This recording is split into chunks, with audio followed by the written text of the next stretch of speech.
Here. Greetings, Your Majesty.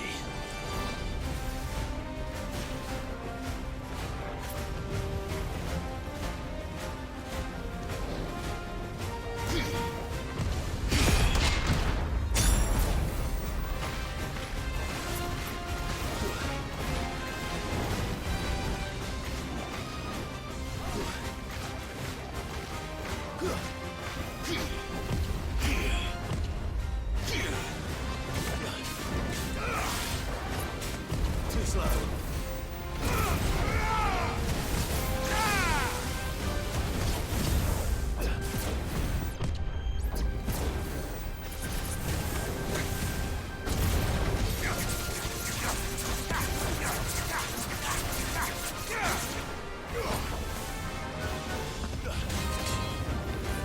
Too slow.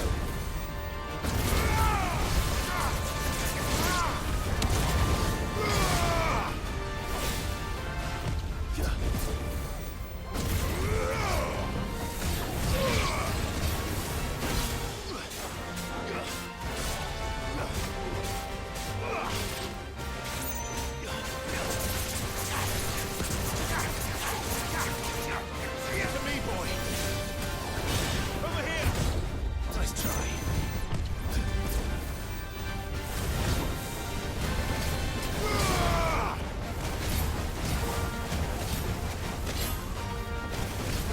Stay down.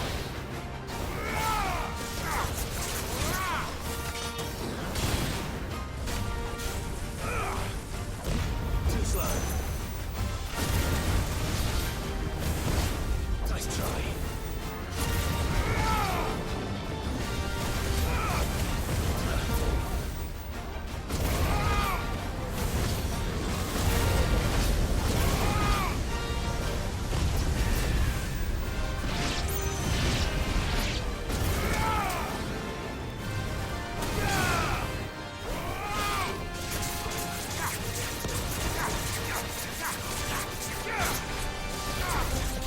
All yours, Corporal.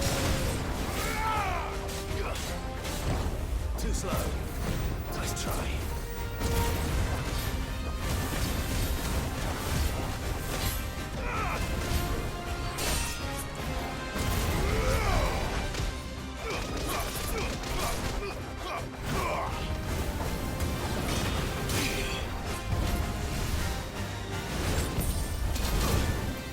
That's better.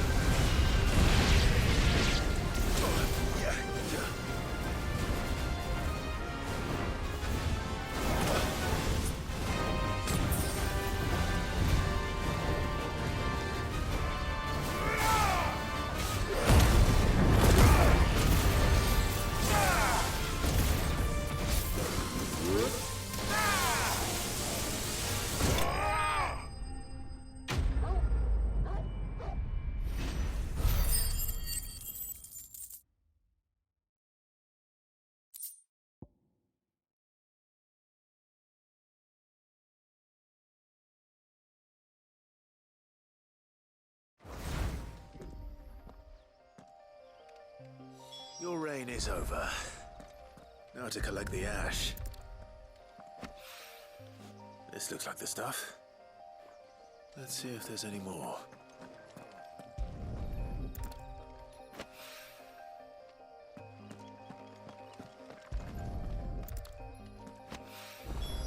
That should do it. If Hawaii needs more than this, he can fetch it himself.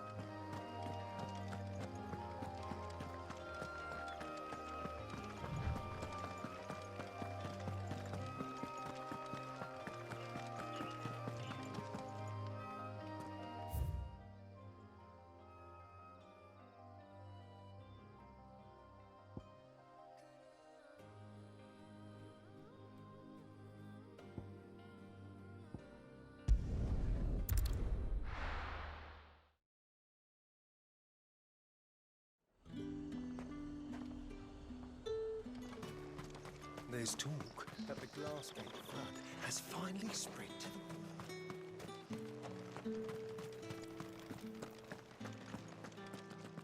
Citizens are free to come and go as they please.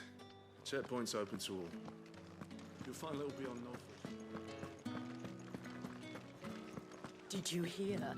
The gates to Heaven Hall in the area were breached by someone. Or something. The steward was in town earlier looking for men to come and repair it, but no one was keen to help. I want to see you again tonight.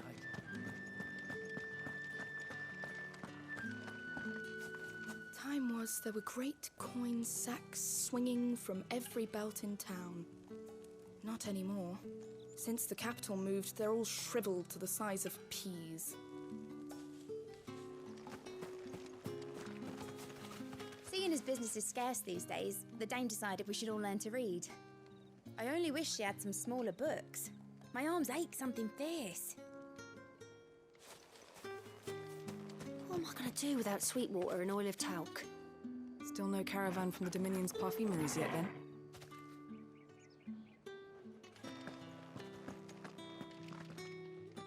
Milady, I come bearing gifts. Gifts? Whatever is the occasion.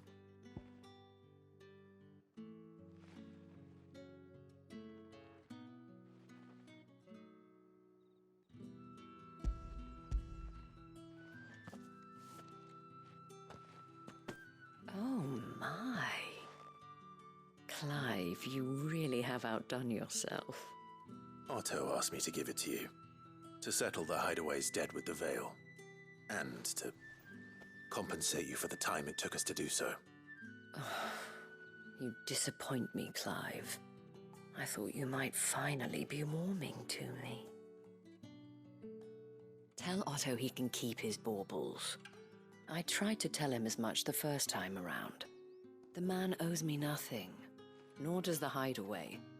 My contribution to the restoration effort was made freely and willingly. It was the least I could do. You once told me Sid did you a kindness.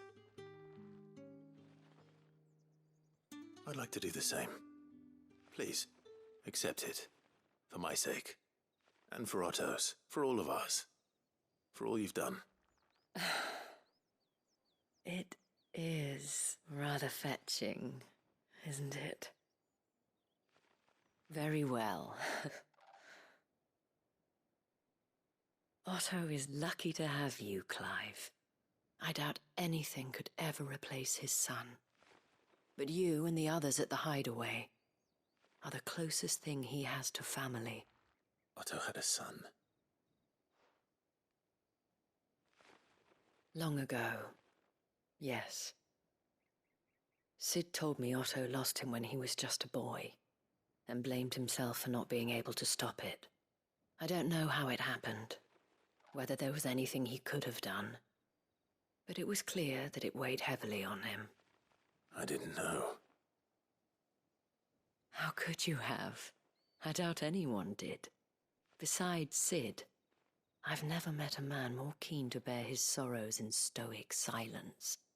An ill habit, given that both have always been surrounded by friends desperate to help them. I'm beginning to see that.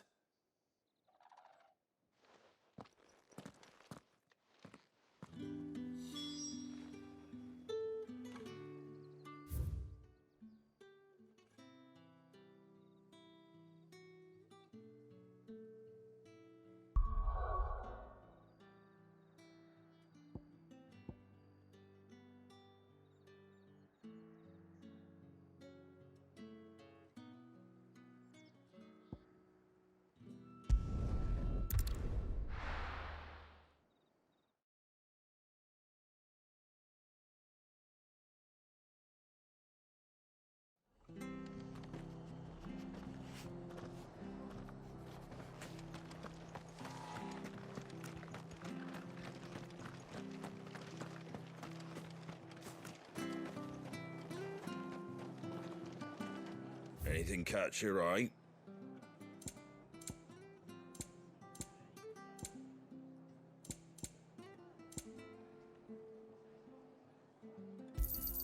Thanks very much. That all, is it?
safe.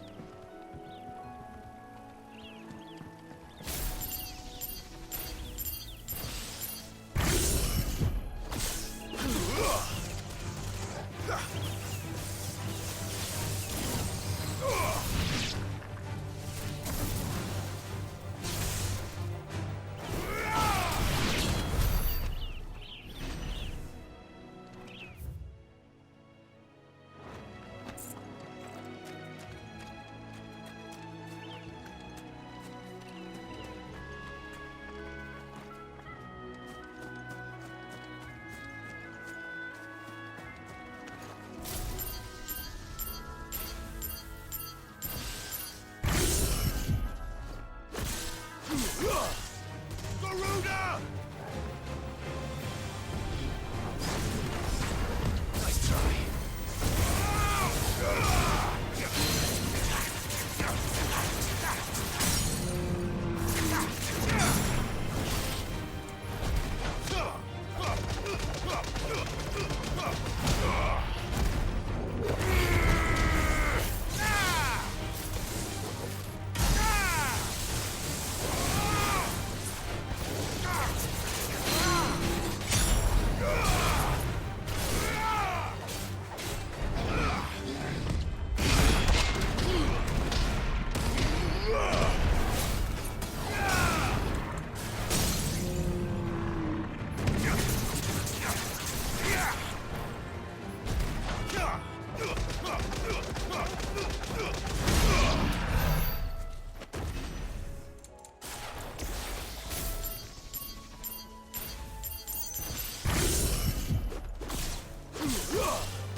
Get him!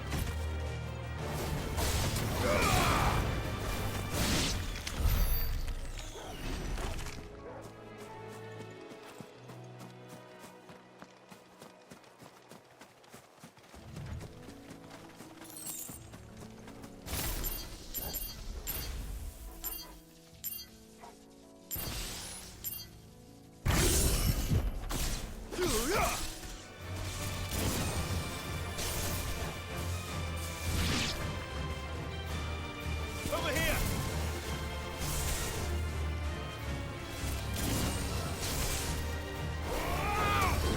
Farewell! This one!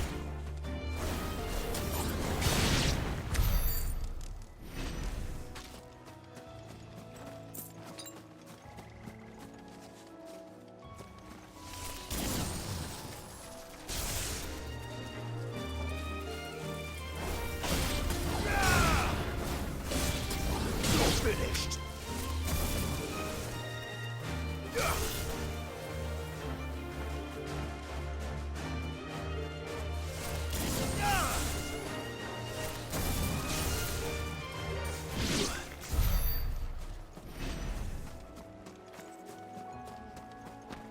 Well, it's certainly quiet. If I were a giant antelope, it would seem like just the place.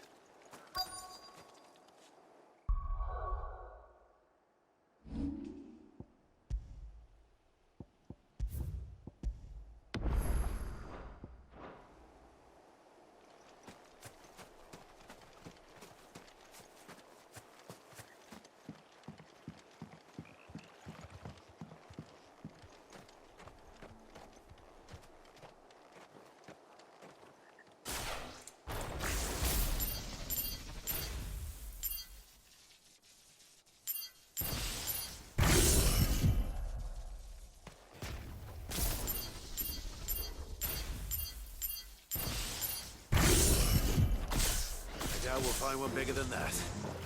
You hungry, Torgal?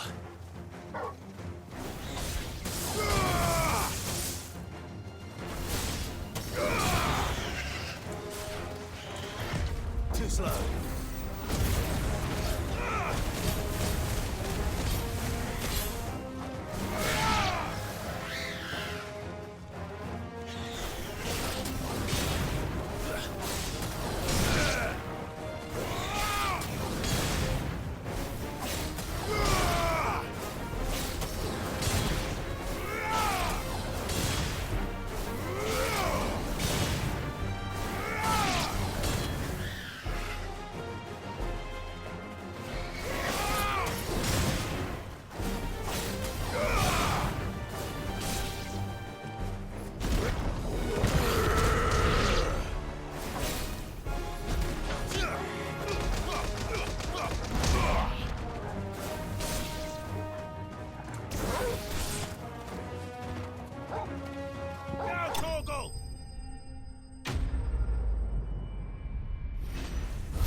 Now...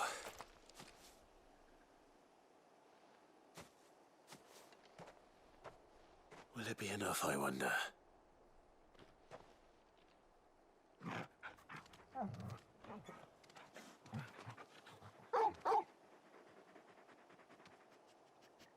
I say that answers my question. Which means we owe the lawsmen our thanks. You're just a big puppy, aren't you? A very big puppy.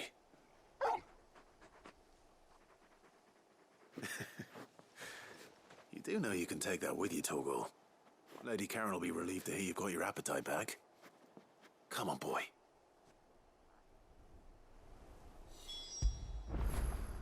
You all right, boy?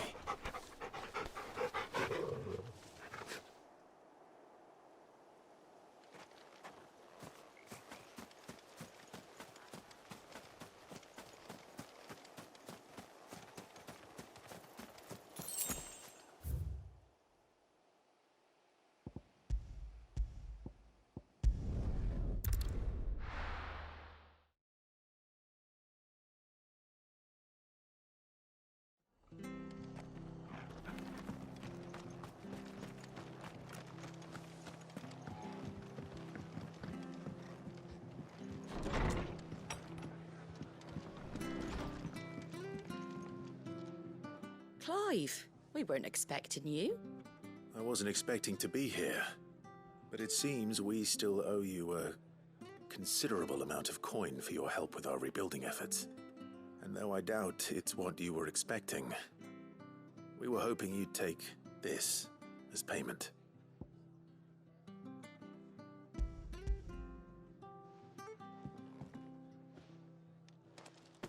A star ruby? I can't accept this. It's worth at least twice what you owe me. More if you can find yourself the right buyer. Think of the difference as interest. Interest? If word got out I charged that much, no one would ever borrow from me again. Anyway, why are you the one here asking me about this? I'd have expected Otto. Bit much sending the Lord Marquis out to settle your debts, isn't it? The old goat working himself to death again. Something like that. Most days I think he's the only reason the hideaway's still standing. Same as always, eh? Back when the place was nothing but a twinkle in the eye of a recently retired Lord Commander, word is he was the first one Sid reached out to. Probably knew that without his strong arm and level head, the idea would never get off the ground. Sid may have been the face of the hideaway, but Otto's always been the backbone. And when Sid passed away, we were all worried that would be the end of it. That Otto would just give up. His death was hard on everyone. But it must have hit Otto hardest of all. But he didn't give up, did he? Quite the opposite, in fact. If I recall, he was the one who nominated you as Sid's replacement, and rallied the rest around you. I reckon what he saw in Sid, he saw in you too. And don't we all? Doesn't hurt that you're half as stubborn and twice as handsome, neither. That, and you keep good company. I suppose I do.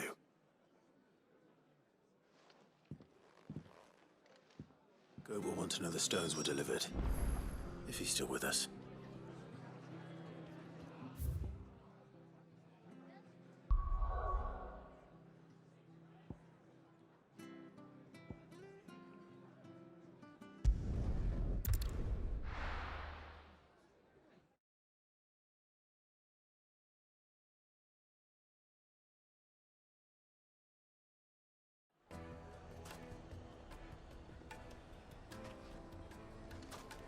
People take notice of wealthy men. Shouldn't be too hard to track down Karen's collector. Back again, are you? Any more trouble and you'll be barred for life, however deep your friend's pockets might be. The Sendrate's fang is gone. The whole Mother Crystal gone. What are we gonna do? Calm yourself. We don't know for sure. Yeah, it could have just been a tremor. Listen, I've got this theory. The Fallen, I don't think they all fell. Some of them are still living. Welcome. If you're hoping for a bed, I'm afraid you'll have to look elsewhere. One of our wealthy patrons has purchased the use of every room, hoping to keep out the riffraff, as he puts it.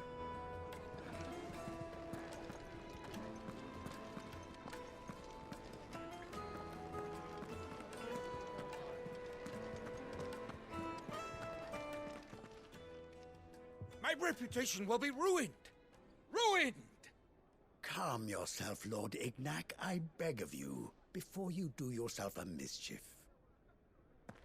Pardon the intrusion, but Out! Get out! I paid for these rooms so I wouldn't be disturbed. Leave me be! Please, allow me to apologize. His lordship is going through a difficult time, and he's never been fond of guests arriving unannounced. Radim! Get rid of the filthy oaf this instant! Very good, Lord Ignac. Would you mind stepping outside for a moment?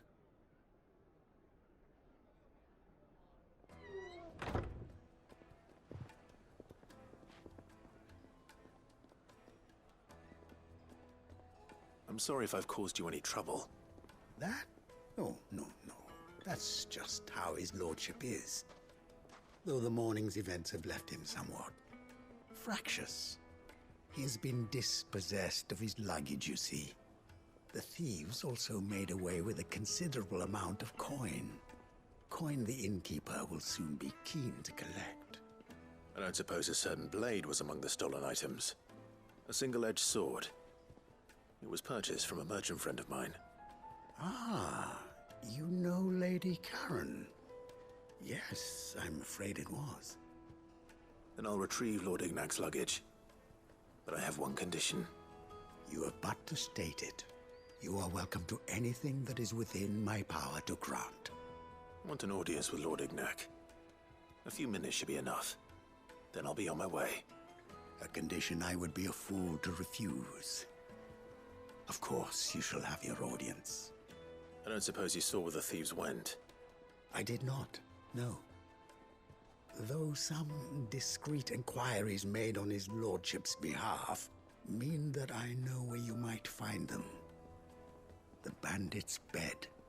Every ill-gotten coin in Dalamal is said to pass through that disreputable corner of the Valcroy. And that's where I'm heading. I shall speak to Lord Ignac in your absence, and arrange for an audience upon your triumphant return. That will be very kind of you. Farewell, and best of luck.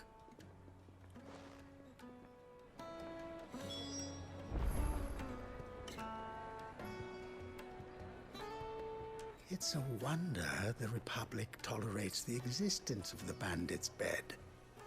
You would have thought a few dozen good men might put an end to the problem.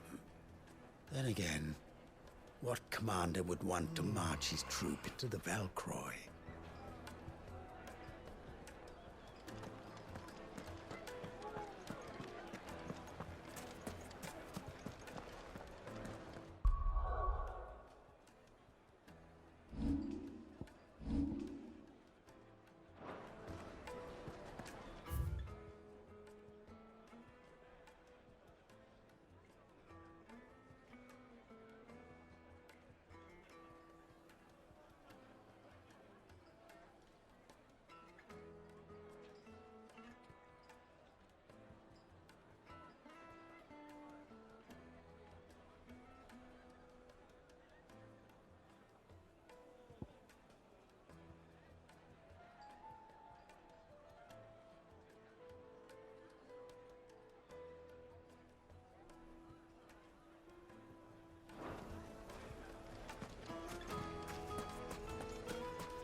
Come on.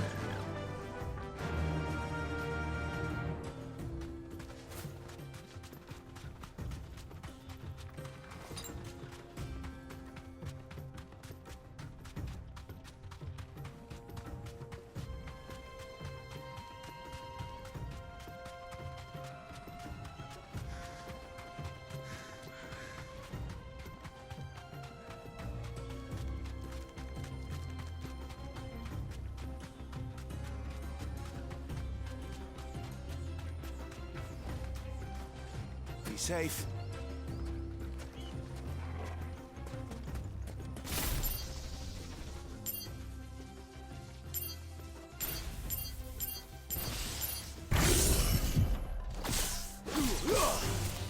Time to fight.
Straight home now.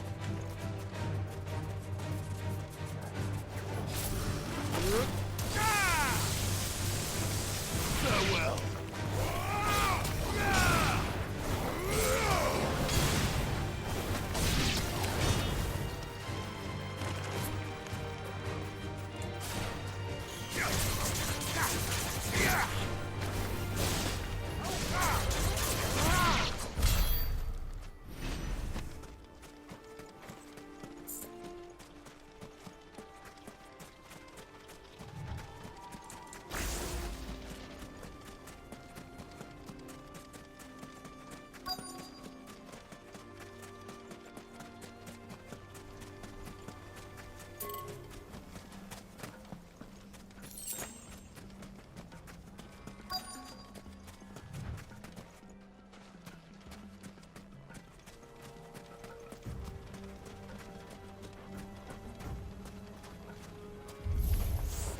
We've got company! Come on, lads, let's tear the bastard's head off! Too slow.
This must be Ignac's luggage.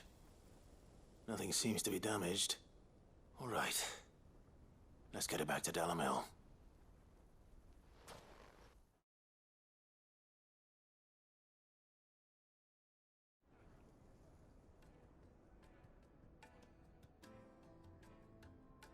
I hear I have you to thank for the return of my effects.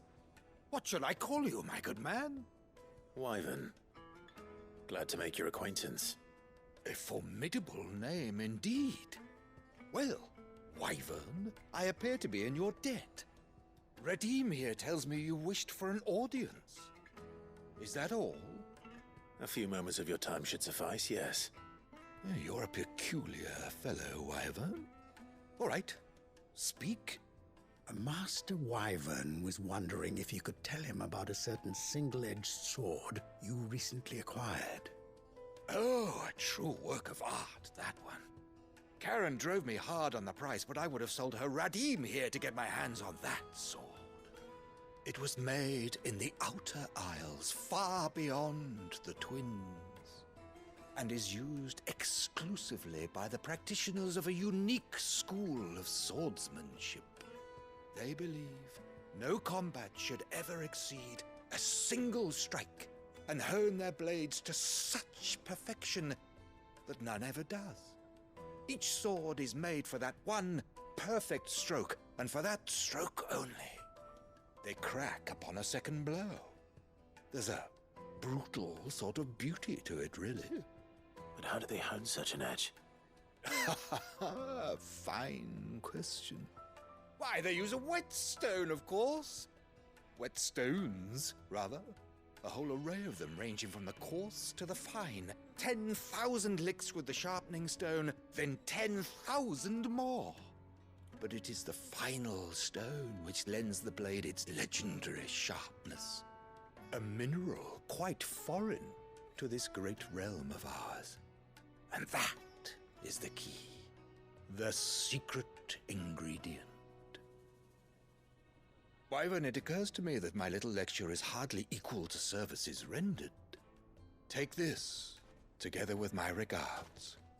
The very stone of which I spoke, far rarer among collectors than even the blade itself, and a far more fitting payment.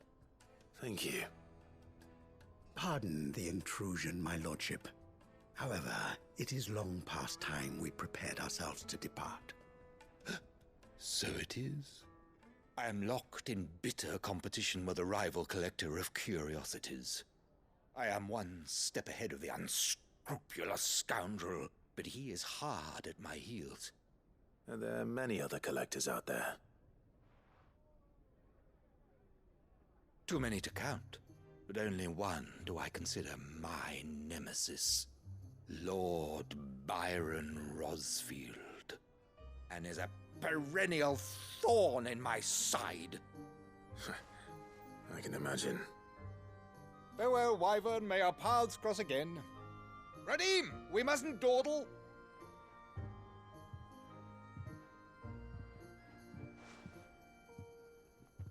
I think his lordship is rather taken with you, Master Wyvern. Thank you again for your assistance. Coming, my lordship. I'll be right there.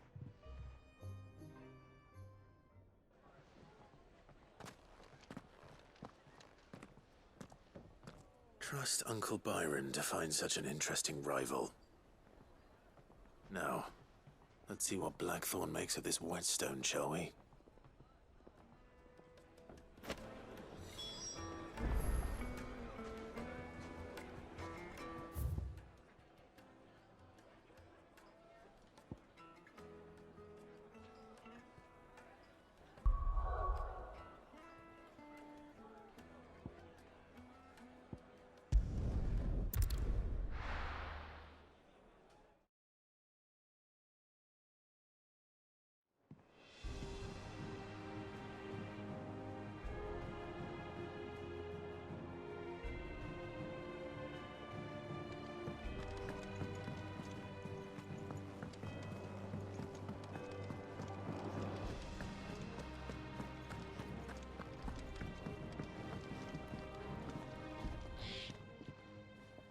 Sorry for the wait, but hopefully you'll agree it was worth it.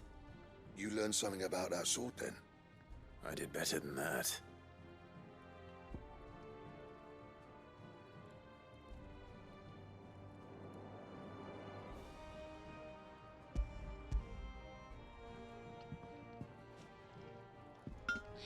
A whetstone. Yes. But not one you'll find anywhere in Valisthea.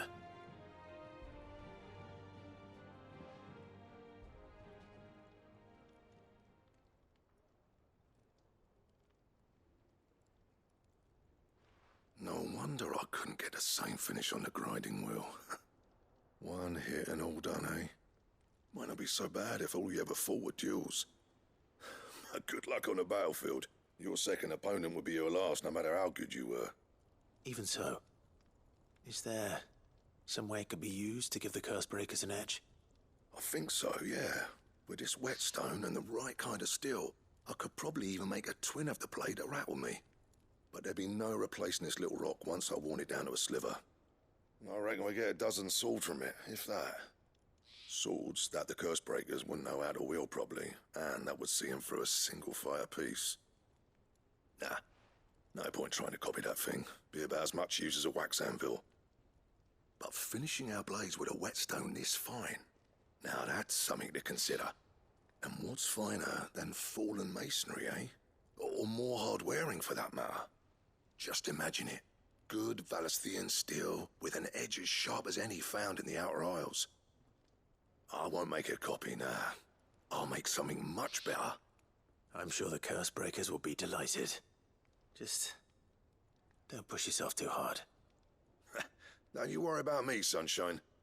I've been working day and night since I was half your age, and I'll still be here when you're long gone. Hey, thanks, Clive. I mean it. I owe you one, August too. It's good to know someone's looking out for me. He'll be happy to hear you said that. And I'll see that my debt to you's paid. First new blade I make's got your name on it. You come and find me when you've got the materials. All right. I will.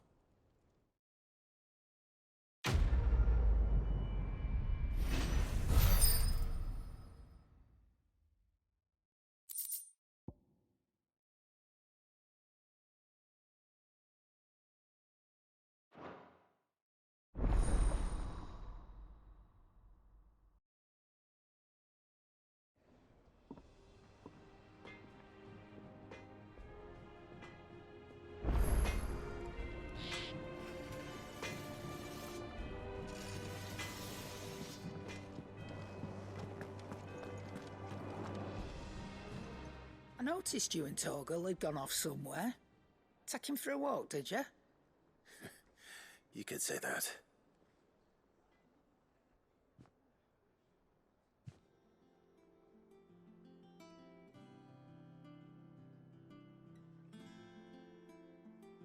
So, Molly's leftovers weren't good enough, eh? That'll teach me for treating you like you're still a pup. All right, no need to shout. Now we know what you're after, I can see about getting some in. Speaking of which, I brought one for later. Can I leave it with you?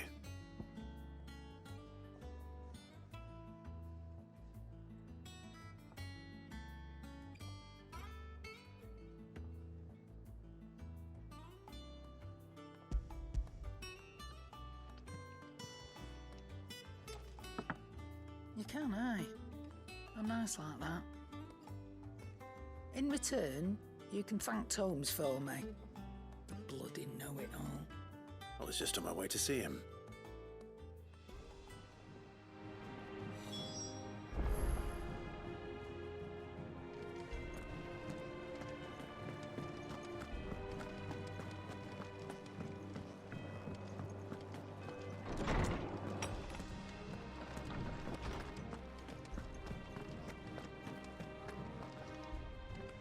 Ah, Clive. Were you able to locate your quarry? We were indeed, Lawsman. You pointed us in exactly the right direction. And Torgal's been a very happy hound ever since. Very good, very good. Lady Karen sends her thanks, by the way, for your part in solving the mystery. Ah. But that reminds me. After your last visit, I found myself pondering Torgal's talents. Do you recall our conversation concerning Lady Jill's role in Torgal's transformation? About how she somehow woke the power within him. Precisely that. A reasonable conclusion, I thought. but one which raised certain questions in my mind. You see, the Fenrir of legend served Shiva and Shiva alone. And while the powers attributed to him are certainly impressive, the records imply they are somewhat different in nature to those you described Torgal as having used. What are you suggesting? That Torgal may be the beneficiary of more than one icon's power. Consider that in addition to Lady Jill, he has served as a loyal companion to you, your brother, and even the late Cid. In short, the icons hitherto near at hand, or should I say at paw, have been diverse and plenty, and that number has only grown as the realm's dominance have fallen to your sword. One can but speculate as to how all of this has affected Torgal. He has seemed more fierce of late. And if I am not mistaken, he will grow fiercer still. We are fortunate indeed to be able to count him amongst our allies and not our adversaries. Oh, he's more than an ally. He's a friend.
Is that the thing Tomes helped with? Mid told me she was building a ship.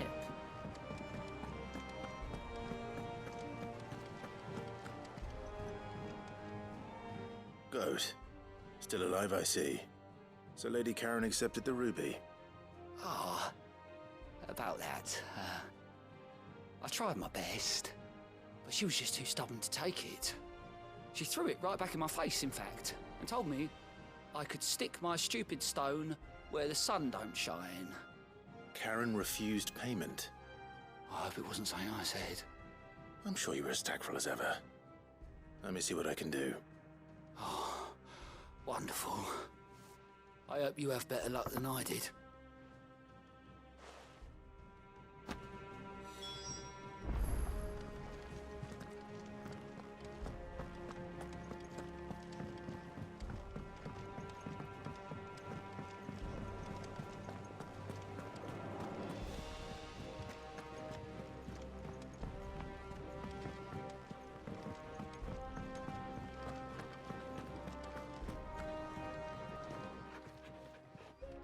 Lady Karen, Goad tells me you weren't happy with our offer. Would you prefer the debt was repaid in coin? What debt? I don't recall lending any of you lot me hard-earned gil. I may have tossed a talent or two in the Hideaway's coffers, but those were donations, and you can hardly call it charity if you go asking for it back. Of course not. But one good turn deserves another. And our circumstances have changed. Surely you wouldn't shun the gratitude of a pauper who happened to have become a prince. Oh, so you're a prince now, are you? Fine. But I'm selling it and taking what I'm owed, then you're getting the rest whether you like it or not.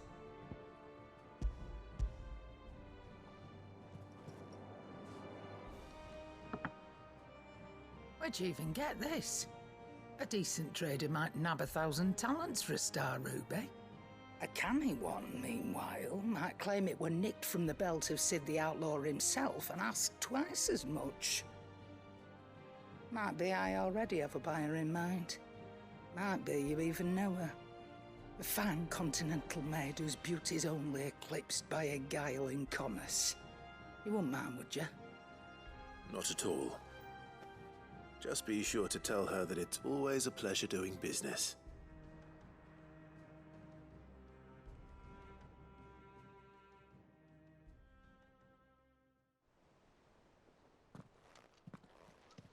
I hear you ended up delivering all 3 stones. Thanks to this lump. I sometimes wonder what I pay you for. Speaking of which, I still haven't been paid last month's wages. Oh, so you remember what's owed to you then? Get your ass behind that disc of yours and don't get up before those ledgers are square. Right away.